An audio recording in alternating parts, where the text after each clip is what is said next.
So welcome to this introductory video to 3D sculpting. Now, what is 3D sculpting?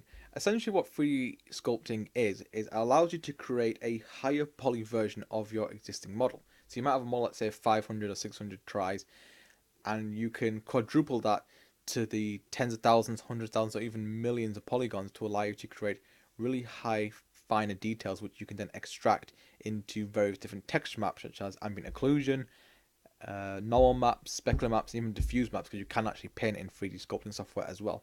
So a really quick example is, say, this little decal here, which might be for like sort of like a really esteem estate. You can kind of see on the horse like this nice little love heart shape here, and even in the background you've got all these sort of nice sort of swirls and curves, etc., which you really can't do, which you really couldn't add into a actual game, because again, look at this, is like 15 million polygons. What you would do is you'd get all that sort of, you create all this really fine detail in something like ZBrush or mudbox and extract it as a normal map, specular map, or ambient occlusion map, and place it onto your lower poly version. So for instance, you can see here this has a general outline of this particular shape, and all that super fine detail can be added in there using the normal maps, ambient occlusion maps, and specular maps. So this is a basic introduction, just kind of get yourself set up. So for instance, right now we have various different prefabs that Mudbox does offer you. You can get more free prefabs as well if you are connected to the internet through the Mudbox community, but I'm going to start off with the basic head. Now, one thing I will suggest as well is, if you do have a Wacom tablet, absolutely use it. Make sure you do have the drivers that are compatible with your Wacom tablet, because you can add in the pen pressure, which I'll demonstrate later on. So if you are using mouse or a graphics tablet, if you hold Alt and click down with your pen, or click down with the left mouse button, you can rotate around the object. If you hold on the right mouse button, or click on the buttons on your pens, you can access some other options. So for instance, when you're in the void, if you click on the right mouse button, you can turn off or on wireframe, change the views to like top, down, side, back to the perspective view, turn on flat coloring, turn off the grid, etc. I want to keep the wireframe on. But if you hover over the prefab or asset that you have, if you click the right mouse button, you get various different options here as well. At the bottom is all your tool sets. So here you'll have your stencils, stamps, etc., which we will go through some of these later on in upcoming videos. Okay, so before we start sculpting, we need to set up our model. At the moment, he's at 2,200 polygons. Right at the bottom here, you can see the actual total poly count. It also tells you the GPU memory as well, which is being used, and your frame rate as well. So just to quickly go over some of these options here, we have the layers option. Object list basically tells you what objects you have in your scene. So we have like the default material, like a Lambert or a Blinn, lighting, different camera options, and the head there as well. And you also have the viewport filter, so you can have a look at this using the lens of like a normal map, screen distance, ambient occlusion, depth of field if you want as well, and you can kind of change those in the settings here as well. But you really want to go to the layers option. And just like in Photoshop, for instance, you want to have multiple different layers, so you can kind of overlay different decals on top of your digital sculpt. So right at the top here, you should see a little white piece of paper with a green plus. Click on that. It creates a new sculpt layer, and you can rename this as well, just like in Photoshop. If you double click on it, you can change its name. But we won't do that. So at the moment, we really can't do much with 2,200 polygons, because again, we can't really add in that sort of really fine detail. So we need to subdivide it, which basically doubles the poly count. And to do that, you hold down Shift and D. And you see now it's actually doubled. And what we do next is go to Sculpt really quick and just gently tap on the model. So you should see here that it's locked to level one, which is the subdivision level 1, which makes it 8,800. If I click it again and subdivide,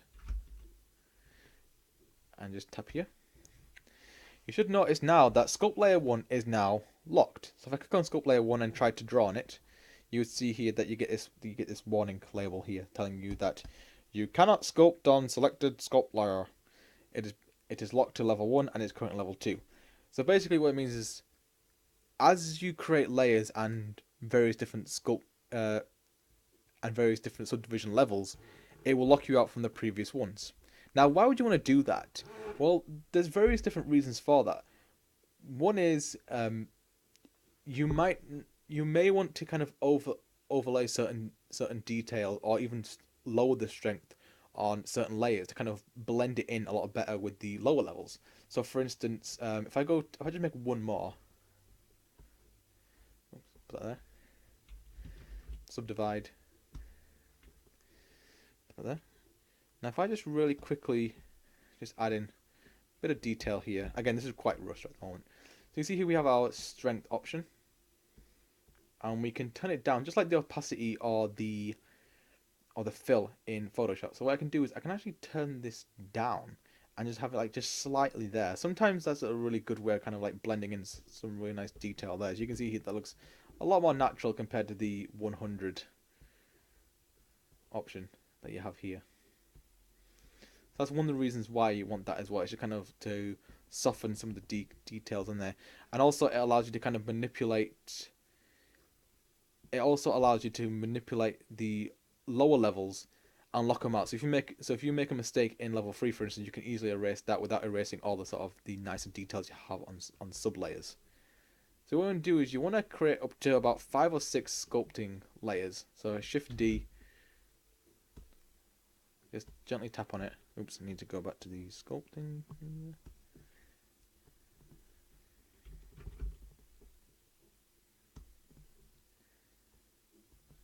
And this will be our final one. There. So now we have 6 sculpting layers, and you can see here we have a very, very, very high poly count. Now, if you do want to go to lower levels, on your keyboard, if you press page up and down, you can actually go through the various different levels. So you see here, I've gone down to level 5, level 4, level 3, and level 2.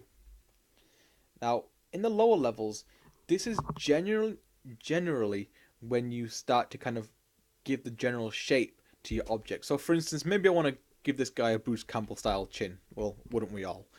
So I could, for instance, just start sculpting say like a lower level, maybe like a level 2. Oops, wrong layer there. So for instance, I could just give this guy a bit of a bigger chin, for instance. Maybe it's a bit of a chubbier fellow, so I can kind of add in that sort of stuff there. And again, this sort of detail isn't really needed at a higher level. It's mainly for the lower levels, because again, you're kind of just shaping out how the person or asset is going to look. So again, I'm just doing this very, very quick. I'm not even attempting to kind of make an actual character here. So for instance, we've got this sort of like double chin looking man right now.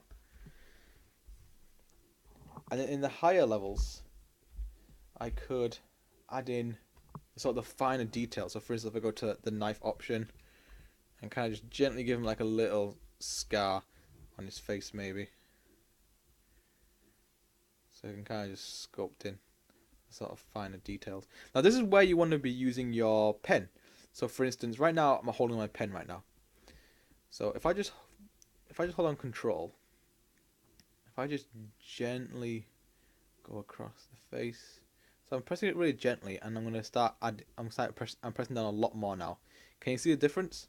So at the top there, it's a gentle sort of pressure on the actual pad, and I'm putting more and more pressure on it. That means I can get a deeper cut. Now, if I use my mouse, for instance, you can see it's just an even cut. I can't really add that sort of really finer control that you can do with a pen. To combat that, if you don't have a graphics tablet on you, I would say you might need to lower the strength. But again, it is highly recommended to use a graphics tablet. I will provide some at the college, but I would highly recommend to invest in one in a future date if this is something that you do want to kind of learn or progress in. So some of the other basic aspects, you have the size of your brush, which you can change, so you can make it bigger. And you can also press the square brackets to increase and decrease the size. That's like a really cool little shortcut. You can change the strength. You can also turn on mirroring. So for instance, if I go to sculpt really quick, and you can mirror it through the X, Y, and Z axis, and it does give you a nice little preview. So for instance, if I go, you can see that's the X axis, Y axis, and Z axis. So if I go to X, for instance, you'll see here now that when I sculpt on one side, it also sculpts on the other. And that's very useful for for symmetry. You also have the use stamp image. So for instance, with these stamps here, so if I go to say these bricks here, I can use this as my. I can use this as kind of like the shape of my sculpting brush. So for instance, you might have I don't know if you can see it there or not. You can press F to zoom into certain parts of it. There you go. You can kind of see here that it does actually have the shape of that image. You make sure you might want to make sure this is on as well, because if I hover over it, it doesn't tell me. There we go. It's basically for the stamp orientation. So if it's off, it doesn't really follow your stroke. So for instance, you can kind of see here that it's following that nice little curve. If I turned it off, it would only go in one direction. You can also rotate it and add a randomizer to it as well. And you have the variety of different tool sets in here, which I will go through in a later video. But that's the basic sort of setup for mudbox. I would say to play around with it, experiment. This is all about practice. A lot of it. Be able to make a really nice looking character. I will say as well that mudbox and ZBrush are quite demanding in terms of your graphics capability, because again, you will be working in the millions of polygons. So do expect that you will be having a lot of slowdown sometimes. If you have a good processor and a good GPU, a good CPU, just generally all around good PC, it shouldn't lag too much. But be very, very careful. Do not go any higher than say level 6, because then you're going to be really chugging and just eating away at your hardware. So please do bear that in mind.